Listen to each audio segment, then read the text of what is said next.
आज का टॉपिक है बैलिस्टिक मिसाइल।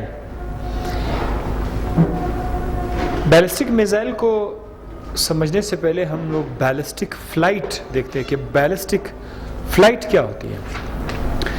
आपने देखा होगा कि मूवीज़ में बहुत सारे मूवीज़ में उसमें जहाज़ से एक मिसाइल को गिराया जाता है और फिर वो मिसाइल अपने आप जो है बग़ैर किसी कंट्रोल, बग़ैर किसी कंप्यूटर कंट्रोल के अपने आप अपने टारगेट को जो है हिट कर लेता है। ठीक है, तो वो जो है वो क्या होता है, उसमें हम लोग शुरू में एक छोटा सा हिट हम अपने से देते हैं, थोड़ा सा पुश हम देते हैं, उसके बाद उसको छोड़ देते हैं, वो ग्रेविटी के थ्रू जो है आगे जा रहा होता है। सो इस तरह का फ्लाइट हम लोग उसको बोलते हैं ballistic flight. A flight in which the projectile, ज़ाहिर ये भी एक किस्म का प्रोजेक्टाइल ही है।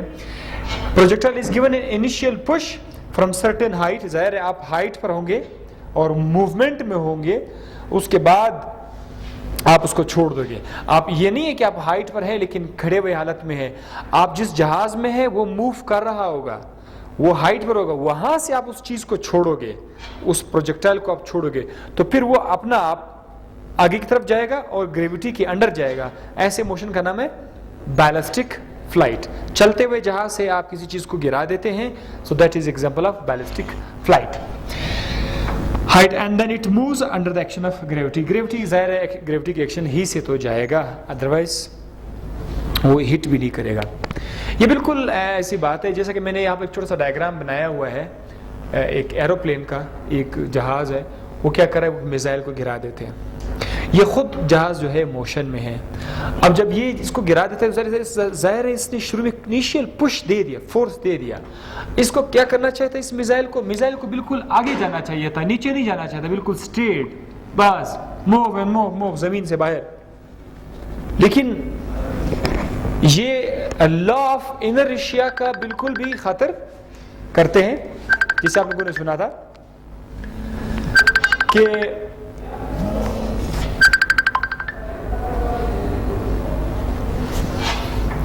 कि ये नीचे क्यों आ जाता है, अब आगे तो जा रहा है।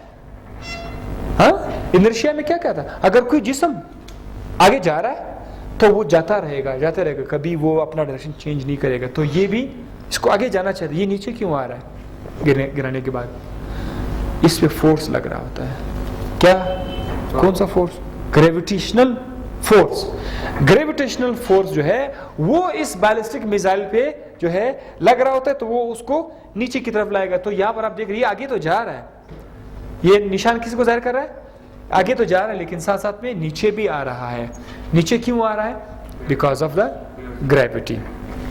अच्छा, ग्रेविटी की बात, तो इसीलिए यही वजह है कि जब दुश्मनों का ठिकाना करीब आ जाए तो पायलट उसको थोड़ा सा ठिकाना आने से पहले उसको छोड़ देता है ताकि वो उस पर हिट कर सके। अदरवाइज अगर एरोप्लेन टारगेट के ऊपर आकर मिसाइल को छोड़ दे फिर क्या होगा, फिर तो आगे जाकर जगह को हिट करेगा ना। तो इस जगह को हिट करने के लिए हमें क्या करना होगा, थोड़ा पीछे से जो है ना अंदाजे के मुताबिक कैलकुलेशन करके उसको छोड़ना होगा, तो आगे जाएंगे। इसीलिए ये जो फ्लाइट है इसका नाम है बैलिस्टिक फ्लाइट। और ऐसे मिसाइल जिनका कोई पावर नहीं है, जिनका कोई रिमोट कंट्रोल गाइड नहीं है, ऐसे मिसाइल का नाम है बैलिस्टिक मिसाइल। पावर का मतलब क्या है कि इनके पीछे कोई धमाका नहीं हो रहा होता है कि इसको आगे तक ले जा रहा है। ठीक है, आमतौर पर मिसाइल के पीछे धमाका होता है, आग लग रहा होता है, वो उसको आगे लेके जा रहे थे। इसके पीछे कोई पावर नहीं है। और दूसरा ये है कि ये अनगाइडेड है। अनगाइडेड मीन्स कि आप कंप्यूटर में आप इसको कंट्रोल नहीं कर सकते। एक बार जहाज से ये छूट गया फिर ये आपके कंट्रोल में नहीं है, फिर आप उसका डायरेक्शन चेंज नहीं कर सकते, फिर आप उसको दूर आगे नहीं भेज सकते, ये एक ही जगह पे जाके गिरेगा। इसीलिए ऐसे मिसाइल जो पावर्ड नहीं है, अनपावर्ड, जो कंट्रोल नहीं है, रिमोट कंट्रोल नहीं है, ऐसे को बोलते हैं बैलिस्टिक मिसाइल। ऐसे मिसाइल सिर्फ छोटे छोटे निशाने को हिट करने के लिए ही यूजेबल है। लेकिन इसका एक नुकसान ये है कि इसकी एक्यूरेसी बहुत कम है। ये अक्सर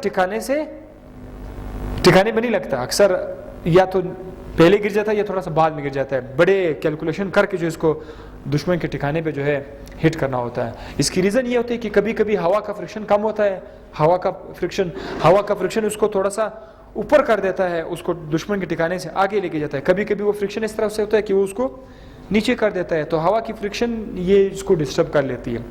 अगर आपका टारगेट बहुत ज़्यादा दूर है, आप उसको हिट करना चाहते हैं, तो उसके लिए हम लोग क्या यूज़ करते हैं, दूसरी किस्म के मिसाइल यूज़ करते हैं, जिसका नाम बिल्कुल यहाँ पर है, थोड़ा सा यहाँ पे ले हैं, powered and remote control guided missile. Powered means कैसे मिसाइल है जिनके पीछे कोई धमाका हो रहा होगा, कोई आग जल रही होगी कि वो उसको आगे से पुश कर रहा होगा, उसको लेके जाएगा। पावर्ड। रिमोट कंट्रोल मतलब ये आपके हाथ में होगा। अक्सर जो मूवीज हम देखते हैं उसमें मिसाइल छोड़ देते हैं, कंप्यूटर से ही उसको छोड़ देते हैं, कंप्यूटर से ही उसको निशाना बनाते हैं, ठीक है। सो ऐसे मिसाइल लॉन्ग रेंज पे भी काम करते हैं और कंप्यूटर से कंट्रोल किया जा सकता है और उसके पीछे पावर लगा होता है। सो इसके अंदर एक्यूरेसी भी है, ये टारगेट को ज़्यादा आसानी से हिट कर सकता है, इसकी एक्यूरेसी ज़्यादा है। इसके साथ ही chapter number 3 first year chapter finished. आपसे कॉन्सेप्चुअल क्वेश्चंस में बात करेंगे।